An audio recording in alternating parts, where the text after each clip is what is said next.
Assalamualaikum. Perkenalkan, saya Rosa Divariha, NIM 196022444069 dari kelas PKUD 2019 Universitas Negeri Yogyakarta. Di sini saya akan menjelaskan tentang psikologi pendidikan. Jadi, apa itu psikologi pendidikan? Psikologi pendidikan adalah cabang dari ilmu psikologi yang mengkhususkan diri pada cara memahami pengajaran dan pembelajaran dalam lingkungan pendidikan.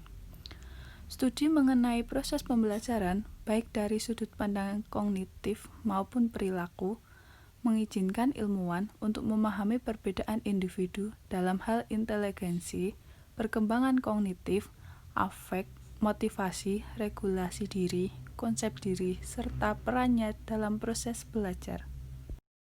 Pentingnya psikologi pendidikan. Pentingnya ialah untuk membantu para guru dan para calon guru dalam mengembangkan pemahaman yang lebih baik mengenai kependidikan dan prosesnya. Secara umum, psikologi pendidikan merupakan alat bantu yang penting bagi para penyelenggara pendidikan dalam mencapai tujuan pendidik yang telah ditetapkan. Pertumbuhan dan perkembangan anak. Pertumbuhan adalah pertumbuhan yang bersifat kuantitatif, dapat diukur dan terjadi secara fisik. Pertumbuhan si kecil dapat dipantau melalui pengukuran tinggi badan, berat badan, lingkar kepala, dan ukuran lainnya sesuai usia dengan standarisasi alat ukur tertentu. Sedangkan perkembangan adalah pertambahan kemampuan struktur dan fungsi tubuh yang lebih kompleks. Selanjutnya, perkembangan remaja. Menurut psikologi, remaja adalah suatu periode transisi dari masa awal anak-anak hingga masa awal dewasa, yang dimasuki pada usia kira-kira 10 hingga 12 tahun dan berakhir pada usia 18 hingga 22 tahun. Masa remaja bermula pada perubahan fisik yang cepat, pertambahan berat dan tinggi badan yang dramatis, perubahan bentuk badan, dan perkembangan karakteristik seksual seperti pembesaran buah dada, perkembangan pinggang dan kumis, dan dalamnya suara. Pada perkembangan ini, pencapaian kemandirian dan identitas sangat menonjol, atau pemikiran semakin logis, abstrak, dan idealistis, dan semakin banyak menghabiskan waktu di luar keluarga. Selanjutnya, perbedaan individu. Psikologi perbedaan individu menguji menjelaskan bagaimana setiap orang berbeda dalam berpikir, berperasaan, dan bertindak. Dalam aspek perkembangan individu, dikenal ada dua aspek yang menonjol, yaitu 1. Semua diri manusia mempunyai unsur-unsur kesamaan di dalam pola perkembangannya. 2. Di dalam pola yang bersifat umum, dari apa yang membentuk warisan manusia secara biologis dan sosial, tiap-tiap individu mempunyai kecenderungan yang berbeda. Perbedaan ini disebut perbedaan individu atau perbedaan individual. Selanjutnya, kita memasuki teori belajar. Teori belajar terdapat 4 jenis. Yang pertama, teori belajar behavioristik. Kedua, teori belajar kognitif. Ketiga, teori belajar humanistik. Dan yang terakhir, teori belajar Ki Hajar Dewantara. Yang pertama, teori belajar behavioristik. Menurut teori behavioristik, belajar adalah perubahan tingkah laku sebagai akibat adanya interaksi antar stimulus atau rangsangan dan respon atau tanggapan. Dengan kata lain, belajar merupakan bentuk perubahan yang dialami siswa dalam hal kemampuannya untuk bertingkah laku dengan cara yang baru sebagai hasil interaksi antara stimulus dan respon. Seorang dianggap telah belajar sesuatu jika ia dapat menunjukkan perubahan pada tingkah lakunya.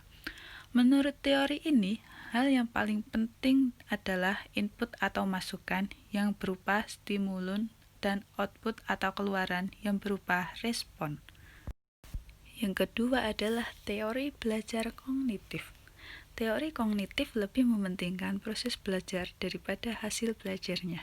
Teori ini mengatakan bahwa belajar tidak sekedar melibatkan hubungan antara stimulus dan respon, melainkan tingkah laku seseorang ditentukan oleh persepsi serta pemahamannya tentang situasi yang berhubungan dengan tujuan belajarnya. Teori kognitif juga menekankan bahwa bagian-bagian dari suatu stimulasi saling berhubungan dengan seluruh konteks situasi tersebut.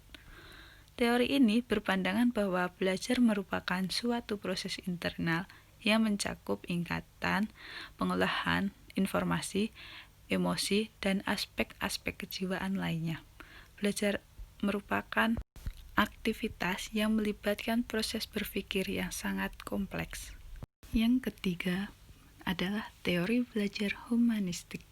Menurut teori humanistik, proses belajar harus dimulai dan ditunjukkan untuk kepentingan memanusiakan manusia itu sendiri. Oleh sebab itu, teori belajar humanistik sifatnya lebih abstrak dan lebih mendekati bidang kajian filsafat, teori kepribadian, dan psikoterapi daripada bidang kajian psikologi belajar. Teori humanistik sangat mementingkan isi yang dipelajari daripada proses belajar itu sendiri, serta lebih banyak berbicara tentang konsep-konsep pendidikan untuk membentuk manusia yang dicita-citakan, serta tentang proses belajar dalam bentuk yang paling ideal. Teori humanistik berpendapat bahwa teori apapun dapat dimanfaatkan asal tujuannya untuk memanusiakan manusia yang mencapai akulturasi diri, pemahaman diri, serta realisasi diri yang belajar secara optimal. Dan yang terakhir adalah teori belajar Ki Hajar Dewantara. Ki Hajar Dewantara memiliki 3 among. 1. Ingarso Sung Tulodo, berarti guru sebagai pemimpin atau pendidik berdiri di depan dan harus mampu memberikan teladan kepada anak didiknya.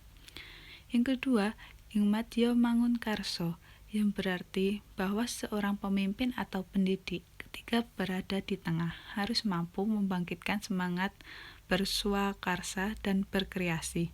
Dan yang ketiga, Tutwuri Handayani, yang berarti bahwa seorang pemimpin atau pendidik berada di belakang, mengikuti dan mengarahkan anak didik agar berani berjalan di depan dan sanggup bertanggung jawab. Teori selanjutnya adalah lingkungan belajar. Lingkungan belajar adalah tempat berlangsungnya kegiatan belajar yang mendapatkan pengaruh dari luar terhadap keberlangsungan kegiatan tersebut. Lingkungan yang merupakan sumber belajar memiliki pengaruh dalam proses pembelajaran. Lingkungan dalam arti sempit adalah alam sekitar di luar diri individu atau manusia. Motivasi belajar. Motivasi belajar adalah keseluruhan daya penggerak dalam diri siswa yang menimbulkan kegiatan belajar yang menjamin keberlangsungan dari kegiatan belajar dan memberikan arah pada kegiatan belajar, sehingga tujuan yang dikehendaki oleh subjek belajar itu dapat tercapai.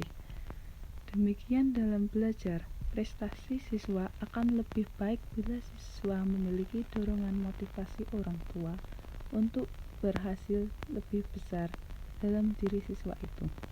Sebab ada kecenderungan bahwa seorang yang memiliki kecerdasan tinggi mungkin akan gagal berprestasi karena kurang adanya motivasi dari orang tua. Selanjutnya, inovasi pendidikan di Indonesia. Inovasi pendidikan ialah suatu perubahan baru yang menuju ke arah perbaikan, yang berbeda dari sebelumnya, yang dilakukan secara sengaja maupun tidak sengaja, guna memecahkan permasalahan pendidikan. Inovasi menurut saya untuk inovasi pendidikan di Indonesia, nomor 1, pendidikan berbasis teknologi informasi dan komunikasi yang mutakhir. Hal tersebut diperlukan karena tuntutan perkembangan zaman yang semakin canggih. Masalahnya adalah belum siapnya dari segi infrastruktur sekolah untuk memenuhi kebutuhan tersebut. Maka dari itu, pemerintah harus secara bertahap mampu memenuhinya dengan cara menambah anggaran untuk sektor pendidikan. Nomor 2, pendidikan berbasis IT yang dapat diterapkan pada lembaga perguruan tinggi. Proses belajar bisa lebih fleksibel. Mahasiswa dapat memilih sarana belajar melalui jaringan internet tanpa harus bertatap muka dengan dosen. Hal ini sangat membantu karena memungkinkan seseorang menempuh pendidikan yang lebih tinggi sambil bekerja di perusahaan. Yang nomor 3, sekolah harus sudah mengajarkan keterampilan berwirausaha dalam bahasa asing yang aktif dimulai dari sekolah menengah. Hal ini dirasa penting dikarenakan dapat melatih siswa untuk mampu menciptakan produk yang memiliki nilai jual dan juga cara memasarkannya. Sementara itu, kemampuan bahasa asing yang aktif akan mempermudah dalam membangun relasi bisnis mancanegara. Demikianlah penjelasan dari saya. Jika saya salah, saya meminta maaf sebesar-besarnya. Wassalamualaikum warahmatullahi wabarakatuh.